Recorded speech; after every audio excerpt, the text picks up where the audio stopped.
자, 두 번째는 바로 카지노, 관광 관련된 업종을 좀 살펴보겠습니다. 자, 에이펙이 끝나고 나서 이제 중국과의 관계 이런 것들이 조금 완화가 되면서 기대감이 있었는데 이런 종목들이 또 생각보다 안 가더라고요. 맞아요. 반도체가 너무 잘 갔어. 그러니까요. 수급을 걔네들이 다 가져가. 다 가져가니까 뭐 엔터나 화장품이나 이쪽 카지노 관광 쪽이 맞아요. 안 가요. 좀 그리고 이제 퍼질만 한데 셧다운이 해결이 안 되고. 그러니까. 그러니까 이게 악재들이 조금 섞인 것 같은데 그러면 이제 저희가 이제 이때 생각해야 될 거는 저는 항상 기본이라고 생각합니다.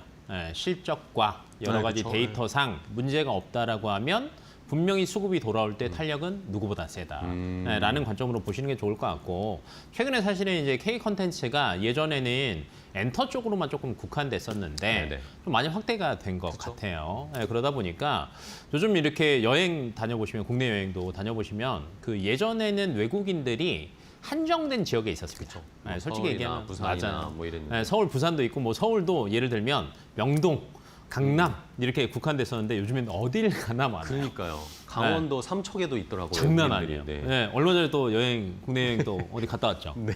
어디 갔다 왔어요? 태안 다녀왔는데 네. 거기도 외국인들이 맞아요. 많더라고요. 네. 네, 이만큼 K 컨텐츠의 훈풍이 여행객으로 많이 넘쳐나고 있고요. 근데 이제 여기에서 끝나는 게 아니라 정부가 조금 많은 것들을 조금 이쪽에 푸시를 하고 있는 것 그쵸. 같아요. 네. 정부 입장에서도 사실 의료 관광 그렇게 정부 입장에서 막 홍보하지는 않았거든요. 근데 이쪽도 많이 지금 얘기를 하고 있고요. 뭐 웰리스 관광, 그다음에 여러 가지 각종 행사와 이번에 또 에이펙 해봤잖아요. 이거랑 관광이랑 엮는 마이스 관광 이런 것들을 집중 육성하겠다라는 이런 것들이 계속 나오고 있어요. 근데 이걸 해야 되는 이유가 지자체들 입장에서는 이쪽으로 자꾸 뭔가를 정부에서 밀어줘야 지자체 재정난에도 도움이 되거든요. 그래서 여러 가지가 조금 맞물리면서 관광과 카지노, 외국인 관광객들이 순유입이 되고 이로 인해서 실적이 좋아질 섹터들 같은 경우에는 그러니까 남들이 별로 관심 없을 때 미리 조금 담아두신다라고 하면 그래도 다음이 좋지 않을까 싶습니다. 네, 좋습니다. 오히려 이런 때 남들이 관심을 좀 안 가질 때 체크해볼 필요가 있겠다라는 의견. 자, 그럼 관광 카지노 관련해서 종목 일단은 간단하게 몇 개 체크해볼까요? 어떤 종목 보세요? 관광하면 뭐 이제 파라다이스, 네네. 롯데관광 뭐 이런 데 있는데 그쵸. 파라다이스 요새 괜찮아요. 외국인 카지노가 지금 이용객 수가 뭐 작년 기준으로 294만 명이래요. 지금 이제 계속 데이터가 더 올라갔다, 뭐 20, 30% 올라갔다라고 얘기를 하고 있는데 올해 기준으로 하면 아마 연말 돼봐야 되긴 하겠지만 그래도 거의 400만 명 육박하지 않을까라는 데이터가 나올 정도로 많이 들어오고 있습니다.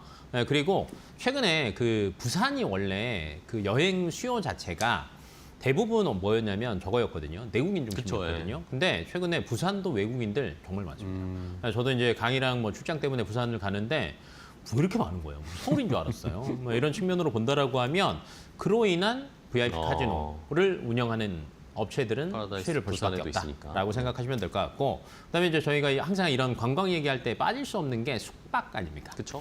호텔 신라. 빼먹을 수는 없는데 호텔 신라가 저는 개인적으로 조금 잘하는 게 이번에 그 면세점 사업에서 빠졌잖아요. 수 있죠. 예. 근데 그게 코로나 때 이후로 계속 적자였거든요. 여기서 조금 빠지면서 이 적자의 폭을 줄일 수 있는 구간인 것 같고요. 그리고 최근에 외국인들이 제주도에 많이 들어갑니다. 그쵸. 그러니까 제주도는 내국인과 외국인이 많이 들어왔었는데 이 외국인 중에서도 70% 이상이 중국인이었거든요.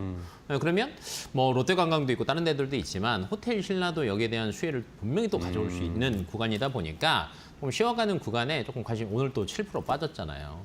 그러면 이제 여러 가지 뭐 이평선이나 체크해 보시고 수급 체크해 보시면 나쁘지 않은 구간이라고 보고 있습니다. 알겠습니다. 네. 자, 호텔 신라와 파라다이스 두 종목 최근에 또 조정을 많이 받았죠. 좋은 위치에 있다라고 평가를 해주셨어요. 그러면 탑픽을 하나 골라볼까요? 이런 호텔 카지노 쪽에서 네. 탑픽으로는 뭐 보세요? 그러면 이제 여기에서 조정을 조금 덜 받고 위에서 자리를 아직 지키고 있는 애가 저는 더 낫다고 봐요.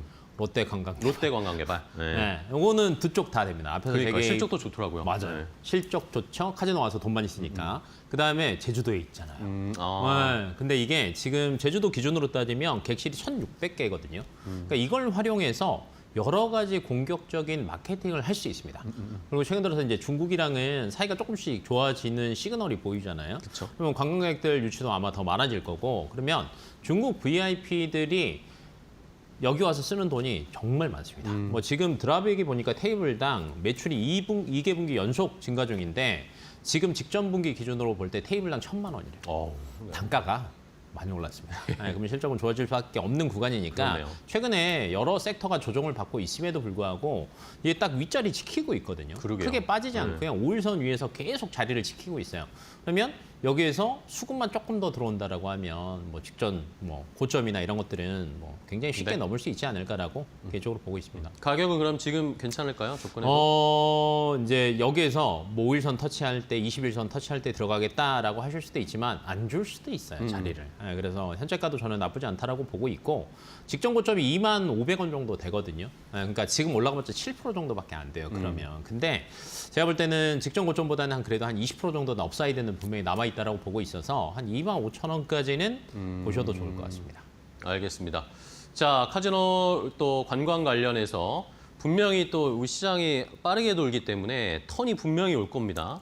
근데 그 안에서도 실적이 잘 받쳐주고 있고 또 이 차트도 깨지지 않은 그 롯데 관광개발을 한번 잘 지켜보자. 현재 가격에서 공략해보는 전략 알려드렸습니다.